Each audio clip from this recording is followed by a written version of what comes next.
the Knicks, not a part of the Nets. We all know this. This is not rocket science.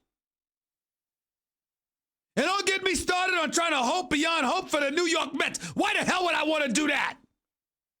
You got a GM named Van Wagenen. Am I really supposed to believe in him?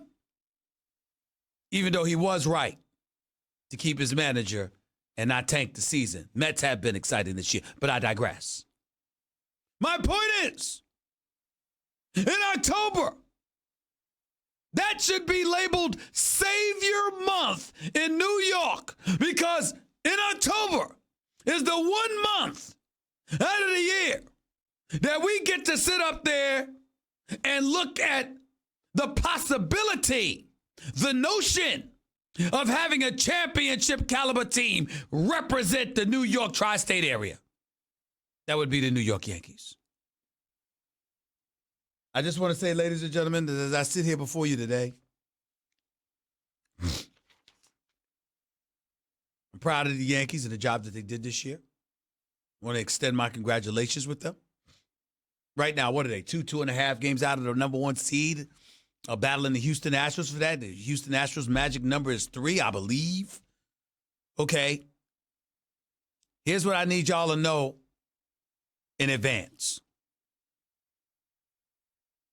Yankees ain't winning the World Series. Yankees ain't getting to the World Series. They are the Bronx Bombers. They do smack homers out of the ballpark. They do all of those things. But I've seen this story before, and I hope I'm wrong. Boy, I hope I'm wrong. But these damn Houston Astros, man, they already won as many games as they won last year, 103. They got 5 games to go. And I just look at them right now. By the way, they've got a 4-3 edge over the Yankees in competition against one another this year, if I remember correctly. I just look at Verlander, that stud. Jarrett Cole, that stud. Remember, they acquired Greinke before the trading deadline. But they got 2 aces with ERAs under 3. Pitching wins championships, y'all. And when I look at the Houston Astros, that's what I see, man. Boy, I hope I'm wrong. I really, really do. But I got to tell you something. For me personally, I don't see the Yankees or anybody beating them. And that's sad news for the Dodgers, too. You already lost to them 2 years ago. You'd lose to them again. You just would. You just would. One of the things that I love, JC, one of the things I really, really love about Verlander is that, you know what, usually, listen, ladies and gentlemen, when you're a stud athlete as a man, sometimes when you settle down, it affects you. Dare I say your energy is compromised? But you know what? Verlander's one of those dudes where he looks even better since he married Kate Upton. Not worse. He looks even better. Verlander might be my favorite pitcher in all of baseball. And I mean, you saw it with her and you was like this. Man, I don't know. I mean, he might be a little tired sometimes. I don't know if this is wise. This dude is going out there and he's been fabulous this year. I love Verlander. So major props to Kate Upton. All right, not just Verlander, but Kate Upton too. Kate Upton, Verlander. Major props to her. She ain't take a damn thing away from him. She's added to that man. Major props. I'm a Verlander fan. And I just don't bet against that guy. You got 2 aces. To me, winning a 5-game series is easy. Winning a 7-game series with just 2 of them is very, very doable. I'm wondering if the Yankees got 1.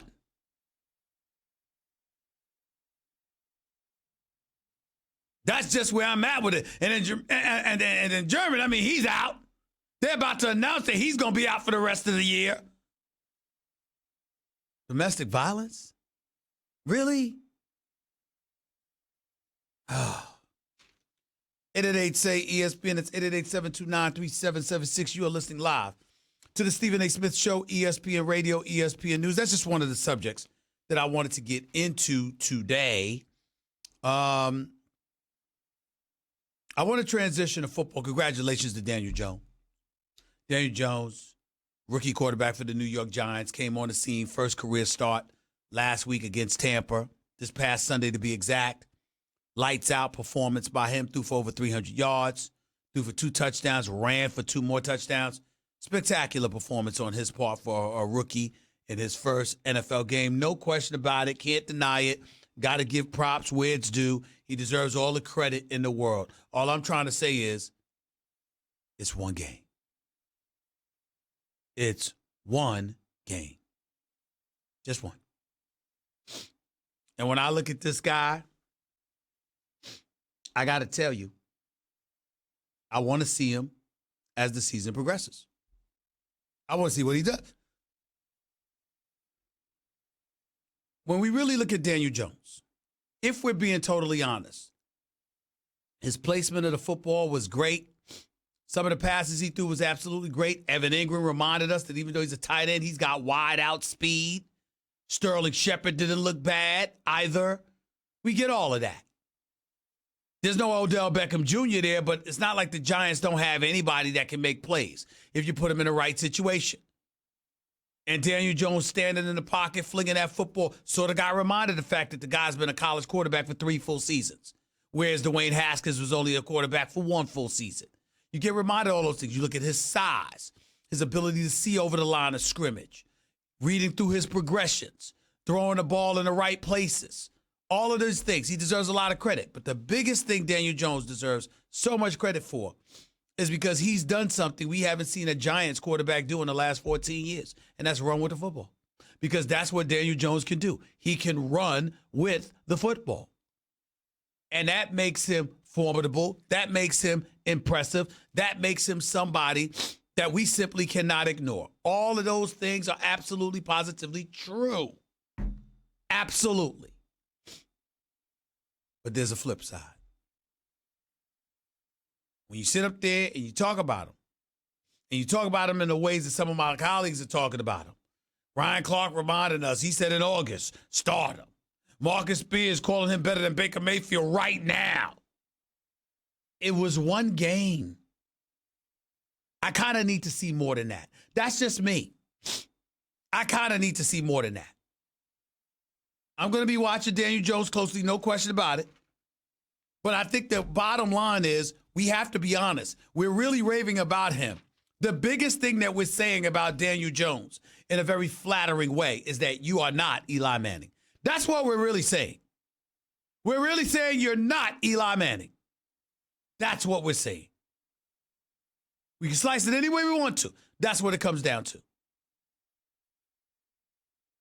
888-SAY-ESPN. It's 888-729-3776. Got some games coming up on the schedule. Washington, desperate right now at 0-3. Jay Gruden coaching for his job. That's up next. Minnesota thereafter. New England thereafter. Ladies and gentlemen, you got 3 games over the next 3 weeks. 2 are automatic losses. 2 are automatic losses.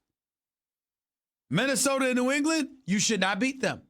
Even though with Kirk Cousins, you just never know. But Dalvin Cook is behind that backfield. Let me tell you something right now, that brother's special. Minnesota a different team when they give him the ball. Their defense is stout, no doubt, but they're a different team when they give Dalvin Cook the ball, no doubt about it.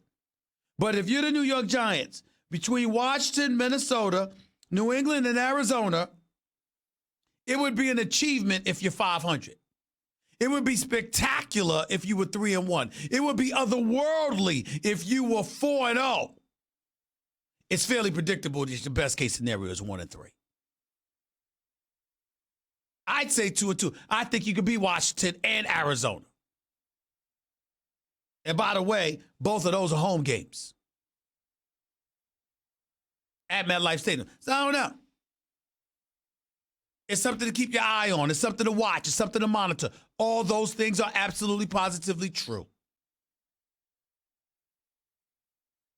888-SAY-ESPN. It's 888-729-3776. You're listening live to Stephen A. ESPN Radio, ESPN News.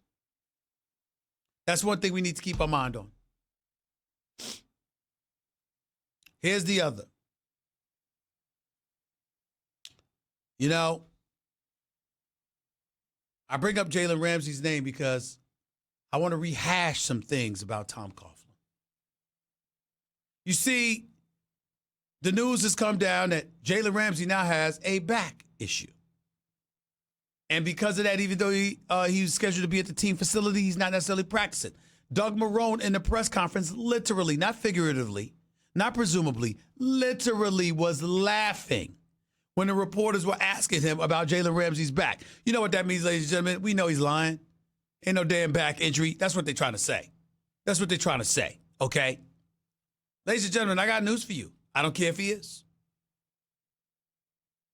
If that's what you got to do to make sure that you get paid while waiting to get traded, so be it.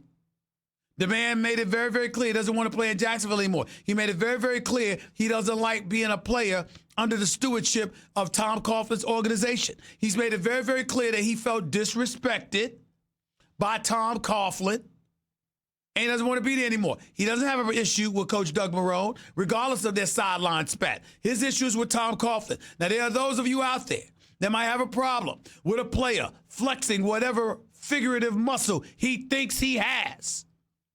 What I would say to you is, when it comes to the sport of football, would somebody tell me what choice do you have?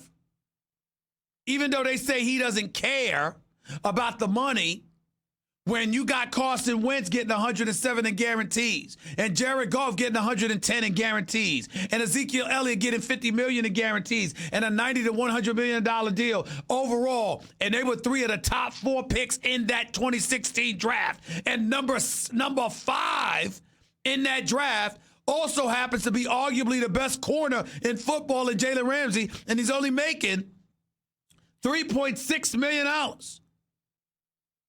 And he went to Jacksonville to potentially give him an extension beforehand, and they looked him in the face and told him, don't even think about it. And then you're losing 12 or 14 games. And you give Blake Bortles a contract extension. And then you go out and you give Nick Foles a contract extension after you realize what a huge mistake giving Bortles any money for. Bortles' deal was so bad, Jacksonville is paying $16.5 million just not to have him. So you have that going on. And you go and you pay Nick Foles, and he gets hurt game 1 of the season. Minshew has been a pleasant surprise. No question about it. Nobody saw it coming.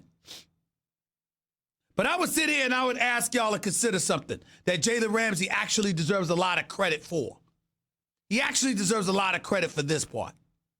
Jalen Ramsey announced a couple of weeks ago he wanted to get traded. He thought that they would trade him after last week's Thursday night encounter. So did almost everybody else, which is why our very own Adam Schefter went on Sunday's NFL Countdown and reported, or actually even before that, would get up and stuff like that during the week. He actually reported that there was a particular team that called the league office to inquire if we were to acquire Jalen Ramsey after Thursday, could he still play Sunday? And the NFL had to inform them, you're only allowed to play 1 game a week. That's how serious folks were about getting him. That's how serious the Jacksonville Jaguars evidently were about moving him. Jalen Ramsey could have sat out that game, that Thursday night game against Tennessee. He could have sat out that game. He could have refused to show up and practice or play. He could have done all of that. But considering the late notice and how things were going, what did Jalen Ramsey do? He still went out on that field for Thursday night's game and balled. He still showed up. Now, I'm not trying to act like there wasn't an obligation to some degree. You are getting paid. You are under contract. You are the starting quarterback for the Jacksonville Jaguars. What I'm saying is he could have screwed them over. He didn't do that. He did not do that. He showed up on the field and balled, thinking it was going to be his last game as a Jacksonville Jaguar. This is the NFL. He easily could have got hurt. He could have suffered a season-ending injury. Remember what happened to Earl Thomas last year in Seattle? Remember why he looked over at Steve Carroll and threw up his middle finger? Remember that? Because he wanted his money. The Seahawks wouldn't pay him. He obviously felt Pete Carroll had a lot to do with that. They wanted him to step out on the field and play out his deal, and he got hurt. Season was over. So why is he giving the middle finger? You don't want to hear somebody talk about we care about you. We love you. We think about you. But kiss off. That's what he was saying. That's what the hell he was saying. Now give Tom Coughlin credit for this. Give Tom Coughlin credit for this. I can't imagine Tom Coughlin telling anybody he loves them. Not any of the players. I have no doubt he loves his children and his grandchildren and some of his contemporaries and his friends. But a player, Tom Coughlin telling a player, I love you, buddy. I can't see it. I didn't see him do that when he was sipping on some champagne when they won the Super Bowls. I can't imagine Tom Coughlin doing that. I can't see that. And I'm willing to bet my check. If he did do it for a player, it damn sure wasn't Jalen Ramsey. I'm willing to bet the house on that. So he don't have any love for Jalen. Jalen don't have any love for him. But Jalen still went out there and balled for his teammates and helped secure a win over a division rival. And as a result, it helped salvage somewhat Jacksonville's season thus far. Now you got owner Shad Khan involved, knowing what a stud Jalen Ramsey is. And he's like, I ain't trying to let this brother go. So I got to mend these fences. And who knows, ladies and gentlemen, it might involve letting Tom Coughlin go. I mean, after all, what's happened to Jacksonville? The AFC Championship game, true.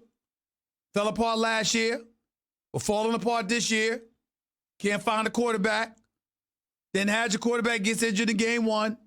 But you're looking at some of the other pieces around. The defensive players weren't the ones taken care of when they went to that AFC Championship game, when they had 6 Pro Bowlers. They weren't the ones being taken care of. It was folks on the offensive side of the ball being taken care of.